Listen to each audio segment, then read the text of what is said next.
Okay, time to put the sax down. Welcome to Talk Shop Live. I'm going to be talking about my new book. They call it a memoir. I still call it a book. Life in the Key of G. This is not how it's going to look because this is a paperback. This is what you would call an advance copy, not for sale. But the real one is solid. It's the real book. I hope you enjoy it. Now, if you want to get it right now, pre-order, you got to hit the shop button if you're on Talk Shop Live, which you are.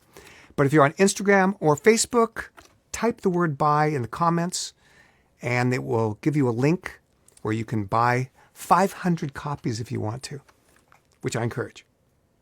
No extra discount though. Okay, here we go. What do we got here? So this is the first question. It says, what was the writing process like? Difficult. How was writing a book different from creating music? Okay, music, that's what I do. So making a nice melody, figuring that out. When I'm practicing in the morning, I practice every day. 3 hours in the morning, every day. And so during the practicing, I might come across a melody or something, and then it leads to something, and then that leads to something, and it becomes a song. Fun, easy. This one was not like that because I actually didn't even know what to talk about. Good thing I had someone help me with this. Phil Lerman, a great guy, my same age, by the way. And so he would just ask me questions about, my past, high school, and I would just kind of talk. And then he would say, hey, let's use these. Let's use this piece of information. And that's the process. It was not as easy because I didn't know what people would find that interesting. There you go. Did any of your music-making discipline help with the creation of the book? Well, in discipline in general, yes, because it's painstaking to have to go through every, page, every word. Like I read every word. Is this how I want to say it? Can I say this better? Is this the right story? So my discipline, which is the same discipline that I do in the studio when I'm listening to my music, it was the same thing. I read it so many times. So I'm feeling good about it now, but it was not easy. Just like making my music in that sense isn't so easy because I listen to it over and over. And if I hear one little thing that I don't like, fortunately with this fancy equipment, we can pretty much fix everything. And obviously with writing a book and our computers, you can substitute words and you're not obligated to have your first draft be the final draft. So that works. Okay. We got a question from Taylor. What sparked the inspiration for your autobiography and why did now feel like the right time to share your story? Okay, that's a very good question. I honestly felt like I was too young to do this. And my managers was in their office. They're in Nashville. Danny Nozell and Steve Ross. So I'm talking to them and they're saying, you should write a book. And I thought that's only for people that are retired. No, it's not the case anymore. They managed Dolly Parton. They said, Dolly just did one. I said, oh, yeah, she's certainly not retired. And I started to research a little bit more, and I started seeing people writing books. Matthew McConaughey has a really good book out there. Whoopi Goldberg just did a book. I mean, these people are not retired. So, okay, I can do this. Then my thought was, why would anyone care what I have to say? And I said that to my managers. And then they found some people in this business of making books. And they convinced me that I had something that was interesting enough. And I said, okay, look, let's just start it. If any point you feel like it's too boring, let's just pull the plug on it because I don't have a need to do it. But if it's cool, I'll do it. And it turned out to be pretty cool. Very cool, actually. Okay, Isabel says, can you tease a story from the book that's never been shared publicly before? Give us a little sneak peek. Well, let's see. I'm sure I talked about a lot of things. I don't think I talked about... Well, I played with Barry White when I was in high school. I talked about that, I'm sure, before. I played in this real R&B funk band in Seattle when I just out of high school. Talked about that. Thinking about all the shenanigans that would happen in some of the gigs that we played. For example, I remember, in the story, I talk about going up to this club. Now, so we would play this club in Seattle called the Golden Crown. Golden Crown up, actually. The Golden Crown was a Chinese restaurant, but upstairs was a club. And it opened at 11:30 p.m. and we started our set then, and we finished at 4 a.m. So I remember walking up the big flight of stairs to start, I don't know, set number 3, and I hear someone playing a saxophone. Okay. I walk in, and there's this big, tall, tough-looking guy on the stage with my horn in his mouth playing my saxophone. So I run up to him and say, hey, give me that saxophone. And he looks like he is about to kick my ass. And fortunately, there were some much bigger guys than me in our funk band. And the guy stood behind me and told the guy, hey, listen, it's cool. It's his horn. Can you give him his horn back? And the guy looked at me and looked at me, all right, it's cool. And he hands me my horn back. But I thought I was about to get like seriously beat up. Anyway, I hope I wrote it a little better than I said it. Thomas wrote, you started out as a teenager in Barry White's Love Unlimited Orchestra. What did you learn from that experience, and how did it shape the beginning of your career? Okay, great question. So that was the start, because it was the first time I ever got paid to play sax. By the way, I don't do it for the money.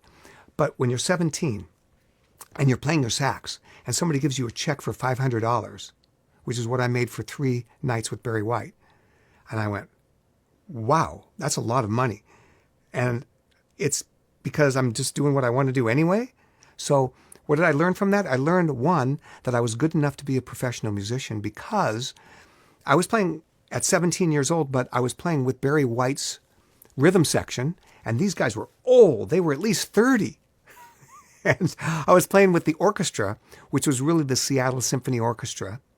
It was called the Love Unlimited Orchestra, but Barry would go from town to town. They would pick up the local orchestras. And these guys must have been in their late 20s and early 30s. So these guys were so old to me. And I'm thinking, okay, at 17, if I can hold my own with these old musicians, I must be okay. I must be good enough to be a professional musician. And so it gave me a lot of confidence, that gig. Okay, back to book talk. How did you decide what to include in the book? Good question. Well, the process was like this. I would get on a Zoom with my co-writer, Phil, and he would ask me tons of questions, and then I'd remember all sorts of things, and we would talk for hours and hours and hours.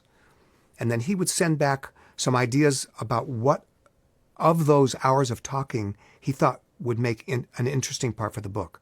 So that's kind of how it was. Believe me, there were so many things that were said that didn't get in the book, and I'm not sure that's good or bad. I'm trying to think if there's something that didn't get in that I wanted in that I could tell you about, but I can't remember right now. But that was the process. It wasn't easy, and also at the end of it, some of it just felt too long. Like I would read it and I would think, okay, this period of time that we're talking about, sure, there's stories that are interesting, but it's too much. So we cut that out, even though it might be something I wanted to talk about. So that was kind of how the editing process worked. And I think in the end, I think we came out with a good book. One thing we didn't talk a lot about was my personal life, which is great. I didn't want to do that. Okay. Did you call anyone and tell them you're including a story about them in the book? This is a good question. Let's see. I talked to my friend Ray Romano, and I told him I was talking about him in the book. I told Jack Nicklaus I was talking about him in the book. This is name dropping at the biggest level, right? Here's the joke. Somebody told me that you should never name drop, and then the joke is, yeah, Jack Nicklaus told me that. So there you go. That's why I never name drop. So I talked to those guys. Let's see. Anybody else in the book that I called? Well, I have good friends that are not super famous, but my friend Roger Rose, who is one of the premier voiceover people in the world. So when you hear, CSI for Thursday, that's my friend Roger Rose, and he's doing all sorts of great gigs. So he's in the book, obviously, because he's a really good friend of mine. And I talked to him about it, told him he was in my book. Talked to my brother and sister, told them they were in the book. Yeah, there you go. How are the chapters laid out? Well, it's not super in order. It kind of is. It starts off, no, it doesn't start off at the beginning. What it does, it kind of, which I like. There's a story which leads to, you need a little history. It's like a movie where you see a piece of the movie and then all of a sudden it's like, oh, now we're learning why that makes sense. So it kind of goes like that. I mean, the first part of my book, I talk about spending the night in the Lincoln bedroom at the White House. That's how it starts. Not necessarily those words, but yeah, I'm in the Lincoln bedroom and I'm telling the story about what that's all about. So, but then, like, how did I get to be there? Well, then we go back to, well, it all started with a saxophone in high school or even before. Blah, blah, blah. And then all of a sudden I might talk about, I really love golf. And then I might talk about why I love golf and then who I play golf with. And then how does that relate? And then it comes back to a music thing. So it's not too much like that. There's a lot of the book that's in order where it talks about, this is my first album, then here's my second one, here's my third one. But it's not super, super perfectly in order all the way around, which I like better because it at some points. Oh, also, I will tell you this. The audiobook, I want to tell you a little bit about that, which I did right here with this in my hand. So as I'm doing the book, there's breaks between thoughts. And it would be weird if you're saying it out loud. So I would play my saxophone between the breaks. And I think I probably played over 100 little things that are in the audiobook, which I think are really, really cool.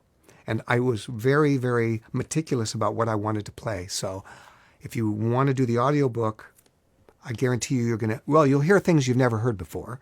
I'll explain something about how the soprano sax works and what certain notes sound like and how I do my reverbs and things like that. So I got off track. Okay, where are we? I also want to remind you, press the shop button if you want to pre-order the book. And also if you're on Instagram or Facebook, type buy in the comments and it will lead you to a link where you can purchase the book in advance. And we encourage you to do that. It's a signed copy, so you get something extra. Let's see. Okay, we got more viewer questions. Robert asks, graduating from Franklin High School, jumping into the music scene at such a young age, did you ever imagine you'd come this far? Well, the reason I love that question is because then I can tell you that I never got into it to be rich or famous. I got into it because I love music and I just wanted to keep doing it. So did I imagine I would come this far? I never really thought about it in that way. I wanted to keep going and I wanted to keep playing music. So wherever that ended up, did I want to make albums? Sure. Yeah, I wanted to make albums. Did I think I would make albums? I thought I would, because I thought if I just keep practicing, which I still do every day, I'll keep getting better and better. And if you get good enough, I've always said the world doesn't seem to be able to turn its back on someone that's really great at something. So you get great at something, the world basically goes, come right in. If you're pretty good, well, then you have to have other things going for you. You have to be really super good looking, or you have to have something great, like some great hair or something like that. But for me, I didn't have great hair back then. But for me, it's all about getting really, really good on this saxophone. And I am practicing every day to still try to do that. The thing that I like to say is I've been playing the saxophone for 50 years, 3 hours a day. And about 2 weeks ago, I started to tell myself, I can see some progress. So that's what it takes. Okay. I am just getting off subject here. Lauren wrote, in the book, you talk about performing live on Johnny Carson's Tonight Show. Walk us through the career-defining decision you made that day. How do you reflect back on that moment now? Well, that's true. So when you read the book, this will really be the defining moment. Not in terms of me being a musician, but in terms of becoming well-known. And so Johnny Carson, for those watching, I'm going to assume that if you're on Talk Shop Live, you're probably young. I don't think too many old people are navigating the social network, but hopefully you are. But if you're young, you probably don't really understand what it was like to be on the Tonight Show with Johnny Carson. So I want you to picture this. Picture Jimmy Kimmel, Oprah, Fallon, Letterman, Leno, any show, Dr. Phil, any show, add them all up, multiply by 1 million. And that's what it's like to be on the Johnny Carson show in the mid-'80s. That was the show that reached everybody. We only had a few channels on our TVs. We didn't have computers. We didn't have cell phones. So people would watch the Johnny Carson show at nighttime. That was their entertainment to find out what's going on in the entertainment world. So if you got to play on Johnny Carson, you get a thumbs up, your career. You get a thumbs down, it could be over. So lots of pressure. So I got a chance to be on the show. How did I get that chance? Well, I talk about this in the book, but it was all because of the leverage of my then manager, whose name was Dennis Turner. May he rest in peace. And Dennis was managing George Benson, who at the time was by far the biggest instrumentalist in the world. Okay? So I found Dennis Turner and said, hey, I want you to manage me. And I'm a nobody, but I did have a record deal. I convinced him to manage me. He convinced the Tonight Show people to let me play because they wanted George Benson. He leveraged me or leveraged George. So I got on the Tonight Show. And what's happening is at the time, I don't want this to be too long of a story, but it's hard to explain it without context. So at the time, there's no radio stations that are really playing the kind of music that I'm known for. There's traditional jazz stations, and then there's R&B stations. And I was getting a little bit of airplay on the R&B stations, but it's not like today. So to get me on that show, they had to tell them that, well, he's going to do a vocal song. I wasn't singing. And that was the whole philosophy at the time. Not my philosophy, but the philosophy of the record company. Let's do an R&B vocal song. You play the sax solo, of course, and people will love the song, will make it a hit, and they'll find out that you're a sax player, and then blah, blah, blah. And I thought, I hate that idea because they're going to think I'm the singer. It's going to have this big vocal song. Hey, this song by kennyg, but I'm not singing. Nah, that's the way it's going to be. I did not like this. By the way, I had written some instrumentals, one of them being the song called Songbird. It was on the same record as his vocal. Johnny Carson show. Okay, back to that. You're coming on. We want you to do your vocal. And when Johnny goes off the air, we don't care what you play. Play whatever. I'll play my song Songbird. We don't care. We don't care about that song. We're going to be, 10 seconds. We're going off the air. You play your instrumental. Thank you. So, in the middle of the show, they run back. I'm about to go on. Johnny's running late. One song. That's all you can do. No second song. We'll see you. You'll do your hit, your R&B hit, your vocal hit, and we'll see you soon. And as we're walking to the stage, I look to the guys in the band and I say, play the instrumental. And they were so scared. Believe me, I wasn't scared. I had nothing to lose. I didn't have much of a career at that point. So it wasn't like I had anything to jeopardize. And I was confident that people would like it because I had played Songbird many times at my little club dates, and I had seen people's reaction to the way that I play it. So I already knew people would like it. So I wasn't feeling insecure. Curtain goes up. We play Songbird. And the guy that hired me was so mad because his reputation was at stake because he told everybody I'm going to play this hit R&B song. And then we get off the stage. By the way, Johnny Carson gives me one of these. I don't even know if he was listening or not, but because I was off to the side. Hey, Johnny, play my song. Bye, Johnny. And I get backstage, and the guy comes back, and he's just screaming at me, yelling at me like I'm seriously yelling at me so hard. I can't swear on the show, can I? Can I swear? Yeah. Really? Like I can talk as no. Okay. All right, you MF. Okay, you know it. You can fill it in. You're never going to effing play in this town again. You effed me over, and I'll never forget it. And I'm going to make sure you never work again on any show. Blah blah blah blah blah. And I'm just sitting there thinking about the notes I played on that show and the fact that I was on Johnny Carson and that my dad was watching. I'm sure. And I was thinking how proud I was that I actually was on the Johnny Carson show. And he finished his rant and yelling at me. I said, I think his name was Bob. I said, Bob, look, man, I'm really sorry you feel that way, but this is my one chance. And I can't tell you how much I appreciate it. F you between every sentence. Okay, whatever. Now, is this too long? Okay, so Monday morning comes out. So I'm thinking, I am in such trouble. Clive Davis, that's the record company I was with, Arista Records. Clive Davis is going to get so mad. You were supposed to play the hit, our song. We were promoting it and all this. I'm thinking, oh my gosh, I'm going to be in such trouble. But what happened was the head of promotion, Donnie Einer, his wife Michelle, they were watching.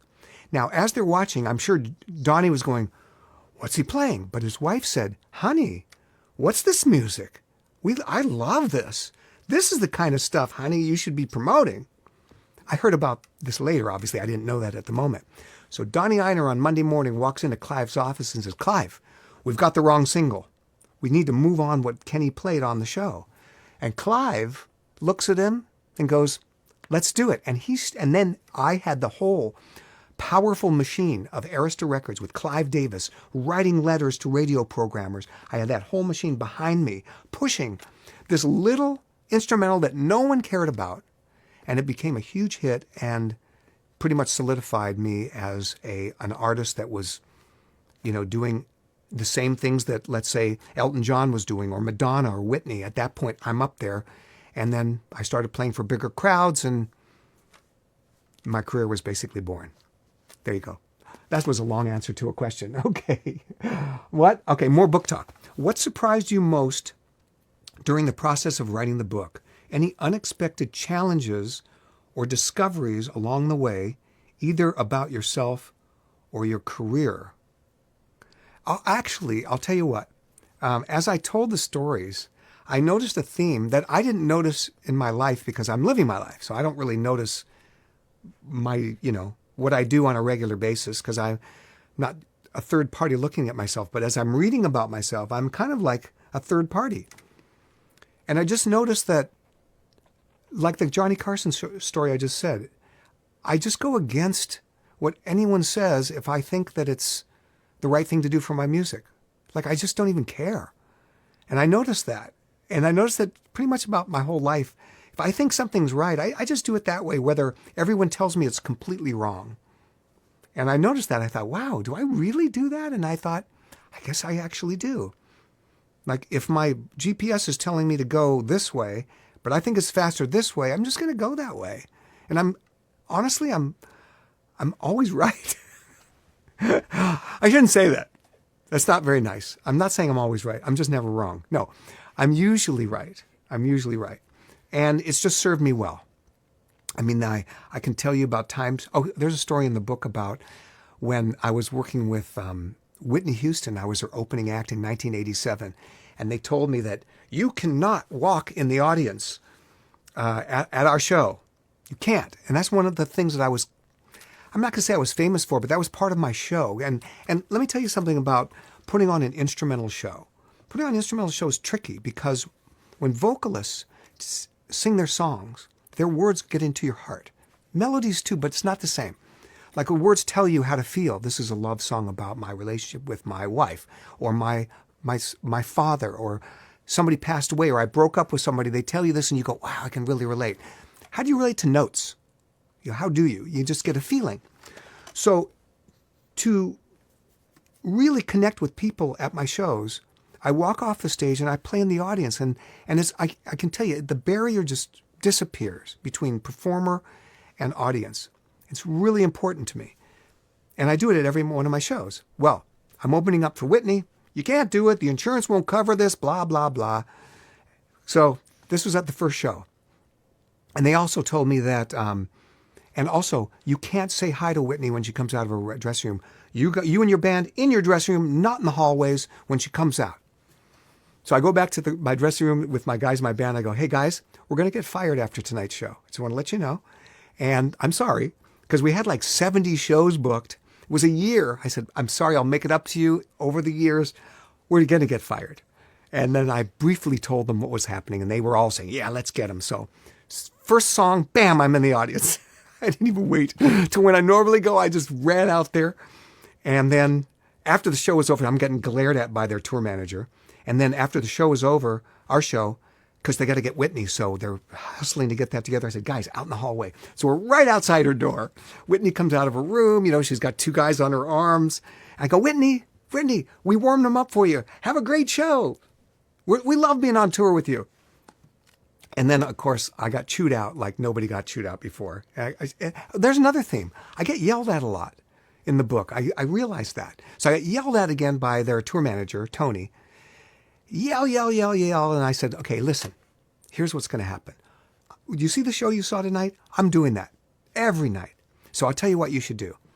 You call Clive Davis. You tell him why their number one, Whitney, and their number two artist, me at that point, can't tour together because you won't let me go in the audience. You tell him why that tour isn't going to work out.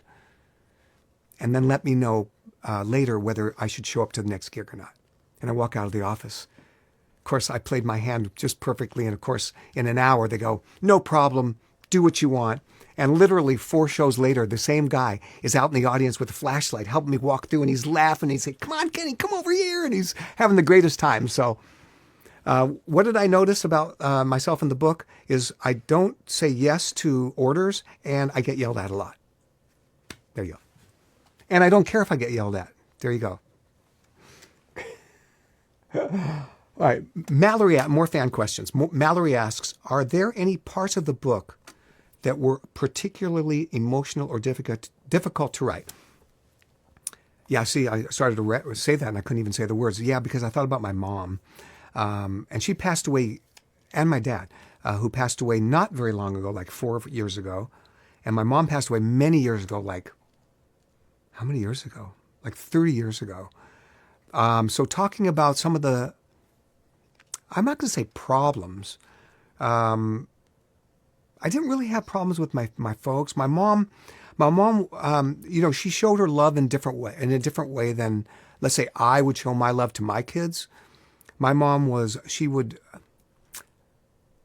I don't know if I would like to use the word yell. She barked a lot. Like she would bark about things, but it was because she was trying to be protective. And she didn't really know how to be soft about it. And so for me, that was hard. I didn't like that. However, it did create for me, and this is in the book too, I write about this, and this was hard to write about because it's like I hated that, but also it kind of prepared me to be the kind of person that really is meticulous about things because I didn't want to get yelled at. Even though it turns out I got yelled at a lot in my life anyway. But I didn't want to get yelled at, so I was always like, make sure my T's are crossed, my I's are dotted, make sure all my saxophone notes are perfect, so it kind of led to a certain kind of discipline, a practice. So that was good for me in some ways. So a mixed message there. But, just thinking about her, and she passed away so young. She did get to see me play at Carnegie Hall. She did. But, she didn't get to see my kids. She was not alive when my kids were born. And I feel sad about that. She would have really enjoyed it. And just to see the success. So, yeah, that was kind of tough, those parts about my parents. But, and my dad, we had a great relationship. And he got to see so much success. And it was great. And he lived a long life. He died when he was 98. So he had a really long life. My grandfather lived to be 103. So I'm hoping I have the same genes. Okay. Natasha says, did writing this book make you learn anything about your own creative process that you didn't know before? Not really, actually. No, I kind of know that my creative process is about reps. And I knew that if I kept at it, it would get better and better. So if I wrote a paragraph and came back to it the next day and, I don't know, I write it again, eventually I'm going to get it and it's going to be great. So it basically reinforced my creative process, which is reps. And I don't want that to make it sound like what I do is like scientific and just quantitative. It's not like that. It's just that, like, if I play something beautiful and I love it, but I don't like this one note, and I come back and fix the note, that doesn't take away the beauty of it. It just means I made it better. And it's the rep of like if I play that 5 more times, probably going to do it a little bit better. So yeah, that's my process, reps. Tyler wrote, you've mastered the art of discipline and determination. Thank you, Tyler. What key lessons do you hope readers walk away with? Well, honestly, I didn't write this book to make any points or to have you readers walk away with anything. It's up to you. If you're entertained, I hope you're entertained. I try to make it funny. I mean, there's jokes in the book. I wrote a lot of jokes. There's a lot of, I mean, sex jokes are easy. I mean, come on. I can do a sex joke at the drop of a hat. But we don't need to go there right now. They're in the book. And I have to stop myself from making the sex jokes because, man, I was really blowing that night. Okay, well, there's a joke right there. You don't have to go there. Or Kenny effing G, there's a lot of jokes that can happen in a book. So what was discipline and determination. What lessons did I hope readers walk away with? Okay, so not really. But if I were to have to answer that question, maybe you'll read it and go, I admire your discipline, but I don't care if you admire it or not. Honestly, it's not going to make me do it any differently. I'm still going to do what I do. But I will tell you this: if there's a lesson that I think would help people in general, it's patience and reps. Really, honestly, it's not that tough. It's just that it takes a long time. I guarantee you, if you practice something, whatever it is, maybe you want to learn a new language. Maybe you want to get better at cleaning the house. Maybe you want to get better at cooking. If you practice that every day, you're going to get better. But I can't tell you when you're going to get better. It could be tomorrow. It could be 5 years later. But you're going to get better. If you want to get in better shape, start exercising. You won't see a difference in 2 days, but you will in 2 years. So that's kind of the way I live my life. But I'm actually a lot of fun too, I think. Okay. What are we? Tyler, that was a great question, by the way. And boy, it looks like we're done. I'm told to wrap this thing up. Okay, listen, guys. There's so many more stories in the book. If you want to get them, then you got to get the book. Which means you've got to push the shop button on Talk Shop Live. If you're on Instagram or Facebook, that means you type in "buy" in the comments. It'll give you the link to get your signed copy of this book, which will tell you, besides all the other things we've talked about, how this hair looks so good all the time. The secrets are in here. Also, by the way, let me read you the first page of this book, just so you can see how, I don't know, how good it is or whatever. Let me see if I can find the first page here. Okay, here you go. Starts off like this. I like jokes. I like all kinds of jokes. I like golf jokes. I like relationship jokes. I really love the Jewish jokes I've heard all my life. Mendel says, "Why do Jews always answer a question with a question?" Sam says, "Who wants to know?" That's what I'm talking about right there. Okay. Anyway, thank you for tuning in to Talk Shop Live. I had a great time sharing some of the little nuances and stories that are in the book. By the way, if you get the book, I hope you enjoy it. That's the main thing. I hope you enjoy it. And I want to leave you with a little bit of what I do best, which is not write books. Anyway, thank you.